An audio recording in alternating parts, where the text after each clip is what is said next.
जैसा कि last episode में हमने देखा कि टैंग शैंग की स्पिरिट सोल म्यूटेट होने लगी थी और वो बेहोशी की हालत में चला गया था और वो अपने पिछले जन्म को याद कर रहा था कि कैसे लोग उसका मजाक उड़ाया करते थे और एल्डर्स ने भी उसको और ज्यादा नॉलेज प्राप्त करने से रोक दिया था।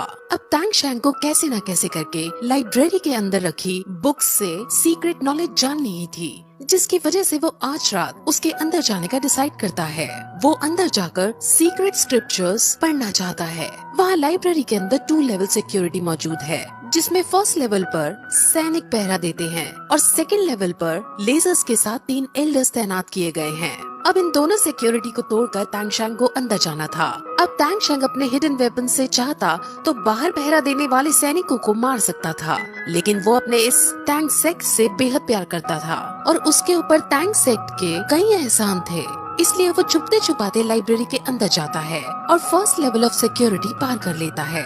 अब वो सीक्रेट स्क्रिप्चर्स को देखता है, जिसके आसपास कई सारे लेजर्स मौजूद हैं और 3 एल्डर्स भी इसकी रखवाली कर रहे हैं। अब टैंग शैंग कैसे न कैसे करके बाहर एक हलचल पैदा कर देता है, जिसको सुनकर तुरंत एल्डर्स उस हलचल की तरफ भाग जाते हैं और टैंग शैंग लेजर्स से बचते बचाते सीक्रेट स्क्रिप्चर्स को प्राप्त कर लेता है। अब जैसे ही वो सीक्रेट स्क्रिप्चर्स को खोलता है, वैसे ही वहाँ टैंग सेक्ट का एम्परर आ जाता है और उसको बताता है कि दुनिया वालों के लिए यहाँ लेवल 2 की सिक्योरिटी ही है, लेकिन किसी को नहीं पता कि असल में इसके अंदर लेवल 3 की भी सिक्योरिटी है। लेवल 3 की सिक्योरिटी में मैं खुद यहाँ की रखवाली करता हूँ। अब एम्परर कहता है कि तुम्हें इस जुर्म में टैंग सेक्ट से निकाल दिया जाएगा, जिस पर टैंग शैंग उदास हो जाता है और कहता है कि मैं बचपन में यहाँ आया था और यहीं से मेरी परवरिश हुई थी। मैं इसको छोड़कर तभी जाऊंगा जब मेरी मौत मुझे लेने आएगी और लगता है कि वो वक्त अब आ चुका है। अब ये कहकर वो अपने हिडन वेपन से सुसाइड करने लगता है, लेकिन एम्परर उसे रोकता है और उसे अब टैंग सेक्ट की सच्चाई बताते हैं। असल में टैंग सेक्ट समय के साथ बहुत बड़ा सेक्ट बन गया और पूरी दुनिया में इसकी वाह-वाह होने लगी, लेकिन टैंग सेक्ट के बाहर अमीर और गरीब में भेदभाव बढ़ता गया। जो बाहर के लोग सीक्रेट टेक्निक को सीखना चाहते थे, उनको सीक्रेट सिखाना मना कर दिया और जो अंदर के लोग या शाही परवरिश के लोग इस सीक्रेट टेक्निक को सीख रहे थे, उनके पास इतनी एबिलिटीज नहीं थी जिससे वो इसको सीख नहीं पाए और ऐसे ही करते करते कई सारी टेक्निक्स विलुप्त हो गयी। और अब तुम बाहर के होकर इस सीक्रेट टेक्निक को चुराने आए हो, तो इसमें गलत बात नहीं है, लेकिन ये रूल्स के खिलाफ है, इसलिए वो एल्डर्स तुम्हें ढूंढते ही होंगे। मैंने तुम्हें माफ कर दिया है, लेकिन तुम्हें उन एल्डर्स से बचना होगा। वो अब उस सीक्रेट स्क्रिप्चर को उसे देता है और उसे इससे सीखने को कहता है। वहीं अब टैंग शैंग की आँख खुलने लगती है और वो होश में आने लगता है और जब वो होश में आ जाता है तो अपने आगे जीवू को सही सलामत देख बहुत खुश होता है, लेकिन तभी अब टैंग शैंग की कमर से अपने आप स्पाइडर लेग्स निकलने लगते हैं और सब ये देखकर बहुत शॉक होते हैं। अब मिस्टर जाओ उसे इसे कंट्रोल करने को कहते हैं, जिस पर टैंग शैंग फिर से मेडिटेट करता है और बड़ी मुश्किल के बाद स्पाइडर लेग्स को कंट्रोल करने में केपेबल हो जाता है। अब वो बातें कर रहे होते हैं कि तभी वहाँ बहुत सारी मकड़ियाँ आ जाती हैं। ये सब छोटी छोटी मकड़ियाँ थी और ये सब उसी के बच्चे थे जिसको टैंग शैंग ने अभी मारा था। हालांकि ये मकड़ियाँ अभी बच्चे थे, जिस वजह से टैंग शैंग और बाकी सब उससे लड़ने का डिसाइड करते हैं और टैंग शैंग अपने हिडन वेपन सबको देता है। सब उसके हिडन वेपन्स को देखकर बहुत शॉक होते हैं, क्योंकि उन्होंने ऐसे वेपन्स पहले कभी नहीं देखे थे। अब इन वेपन्स का यूज करके सब मकड़ियों को मार देते हैं। निंग रोंग रोंग को ये हिडन वेपन बहुत पसंद आया होता है, जिस वजह से वो उसे टैंग शैंग से खरीदना चाहती है, जिस पर टैंग शैंग कहता है कि मैं कुछ समय बाद ये तुम्हें फ्री में दे दूंगा। अब फिर वो सबको एक एक हिडन वेपन देने को कहता है और फिर सब अब वापस स्कूल जाने लगते हैं। अब ऑस्कर के फ्लाइंग सॉसेज का यूज करके सब वापस आ जाते हैं। मिस्टर जाओ दीन को सब बताते हैं कि अभी तक क्या क्या हुआ और फिर वहाँ ग्रैंड मास्टर भी आता है। अब वो लोग जाइंट एप के बारे में बात करते हैं, जिसमें मिस्टर जाओ उससे उस जानवर के बारे में पूछता है जिसकी आवाज सुनकर जाइंट एप ने जीवू को छोड़ दिया था। अब ग्रैंड मास्टर बताता है कि वो जानवर एज्योर बुल पाइथन है और वो जाइंट एप से भी ज्यादा शक्तिशाली है। जाइंट एप अगर जंगल का राजा है तो बुल पाइथन जंगल का एम्परर है। वो उसे फिर एक बात भी बताता है कि एक बार एक बहुत ताकतवर Soul Land master giant ape का शिकार करने जंगल में जा रहा था। उसे अपनी एबिलिटीज पर पूरा यकीन था कि वो जाइंट एप को मार देगा। जाइंट एप एक लेक के अंदर पानी पी रहा था और वो जाइंट एप को देखकर उसे युद्ध के लिए ललकारता है, लेकिन तभी वहाँ लेक के अंदर से उसे एक बहुत भयानक आवाज आती है और वो आवाज एज्योर बुल पाइथन की थी। बुल पाइथन इंसानों की आवाज भी बोल सकता है और वो उस वॉरियर को वहाँ से जाने को कहता है और वो वॉरियर फिर बिना कुछ सोचे अपनी जान बचाने के लिए वहाँ से भाग जाता है। वो असल में बुल पाइथन की ताकत के बारे में उन्हें समझा रहा था। अब फिर वो ऑस्कर के बारे में बात करते हैं कि वो बहुत टैलेंटेड बंदा है। असल में श्रेक स्कूल के अंदर सभी बहुत टैलेंटेड है और अब इसीलिए उनकी आगे की ट्रेनिंग के लिए ग्रैंड मास्टर खुद उनको सिखाने का डिसाइड करता है। अब वो ग्राउंड में सभी बच्चों को बुलाकर उनको ग्रैंड मास्टर से इंट्रोड्यूस कराता है और अब ग्रैंड मास्टर आज से उन सभी के टीचर बन जाते हैं। अब वो बातें कर ही रहे होते हैं कि तभी अचानक तांग शैंग की मकड़ी वाले लेग्स अनकंट्रोलेबल हो जाते हैं और उसके लेग्स इधर उधर वार करने लगते हैं। इस बीच एक डंक मोटू को भी लग जाता है जिससे वो वहीं बेहोश होकर गिर जाता है। अब ग्रैंड मास्टर तुरंत तांग शैंग के पास जाते हैं और उसे गहरी सांस लेने को कहते हैं और कहते हैं कि तुम ये इमेजिन करो कि ये लेग्स तुम्हारी बोन्स हैं और फिर तुम अब इनको अपनी बॉडी के अंदर वापस लो। जिस पर अब तांग शैंग ऐसा ही करता है और फिर वो अपनी लेग्स पर काबू पा लेता है।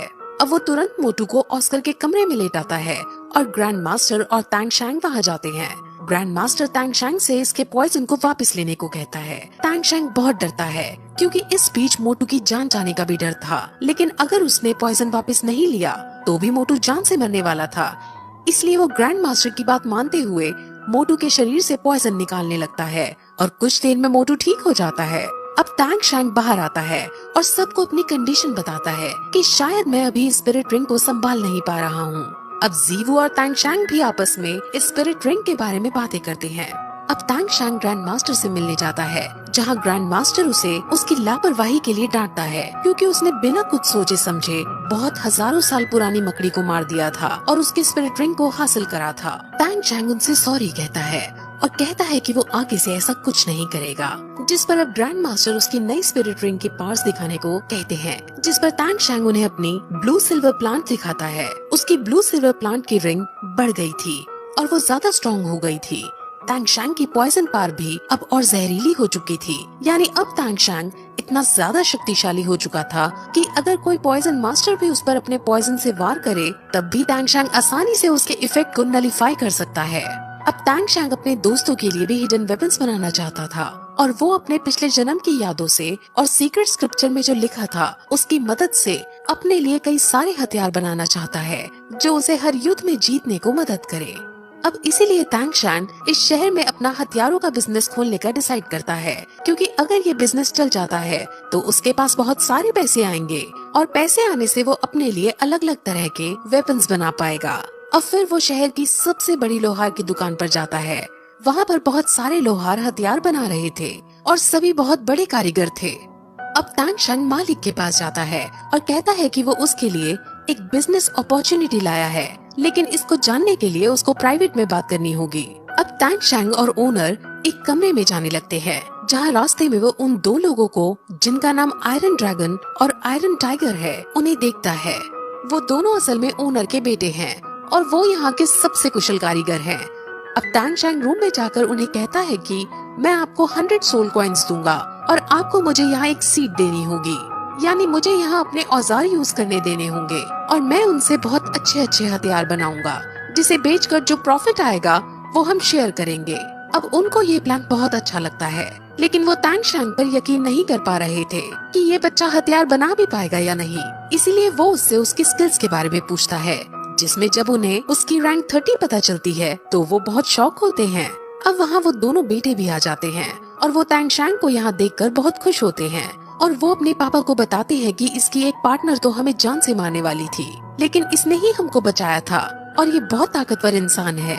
अब ये सुनकर ओनर बहुत खुश हो जाता है और उसके साथ इस बिजनेस को करने के लिए मान जाता है। अब फिर वो वापस स्कूल आता है जहाँ उसे जीवू दिखती है और वो दोनों एक दूसरे के साथ हमेशा रहने का वादा करते हैं और वो दोनों एक दूसरे के बहुत नजदीक भी आ जाते हैं। लेकिन तभी वहाँ उन्हें निंग रोंग रोंग की आवाज आती है और वो एम्बैरेस होकर वापस स्कूल की तरफ जाने लगते हैं।